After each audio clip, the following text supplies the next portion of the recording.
መከላከያ ሰራዊት የአማራ ህዝብ እንዲያልቅለት ነው የሚፈልገው። አንድ ሚኒሻ እኛ ጋር ተዋግቶ ሲሞት ይደሰታል። እሱ መከላከያ በዚህ ሰዓት የሚፈልገው ልንገራችሁ፣ ሚኒሻና ፖሊስም ብልጽግናም ሆነ ፋኖም ሆነ የአማራ ኃይሎች ተገጫጭተው ሲሞቱ ይደሰታሉ። አንድ ፋኖ 6 ሚኒሻ ጋር ገጠመ። 5ቱም ሚኒሻ አንድ ፋኖ ገደላቸው። አንዱን ፋኖ ግን አንድ ሚኒሻ ገደሉ።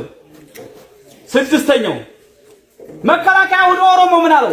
6 ሚኒሻን አንድ ፋኖ ገጠመ፣ 5ቱን ገደለ፣ 6ኛው ሞት አለው። ዝም ብሎ ሁሉም አማራ ነው እንኳን አለቀ።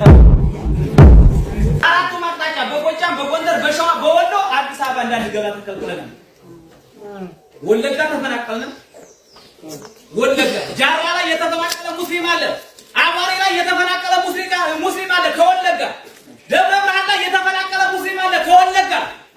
አዋሪ ያሉትን ሰሜን ወሎ ላይ እንኳን የቤተ ክህነት መስሪያ፣ የቤተ ክርስቲያን መስሪያ፣ የመስጊድ መስሪያ አልሰጣቸው ብሎ ከወለጋ ተፈናቅለው መጥተው የሚቀበሩበት ቦታ አቋርጠው ሲሞቱ እኮ ቤተ ክርስቲያንና መስጊድ እየለመኑ እኮ ነው የሚቀበሩት።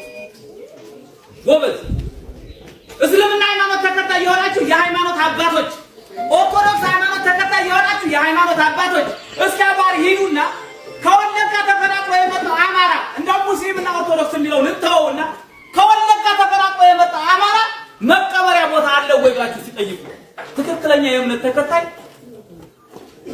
በጎችን ጠብቅ የሚባለው በሃይማኖት አባት በጎቹ የሚበሉት በጎይ አይደለም። እስልምና ሃይማኖት ላይ ኦርቶዶክስ ሃይማኖት ላይ በጎቻችሁ እኛ ልጆቻችሁ ነን። በጎቻችሁ የእውነት ታዲያ በጎቻችሁን የምትጠብቁ ከሆነ አባሪ ያሉትን ሙስሊምና ኦርቶዶክስ ሲህዋችሁ ከወለጋ ተፈናቅለው የመጡትን አይደለም የሚበሉት የሚጠጡት አይደለም መኪና ይዘው የሚዝናኑበት የሚቀበሩበት እንኳን የእምነት ቦታ አልሰጣቸው ማን ይሄ ስርዓት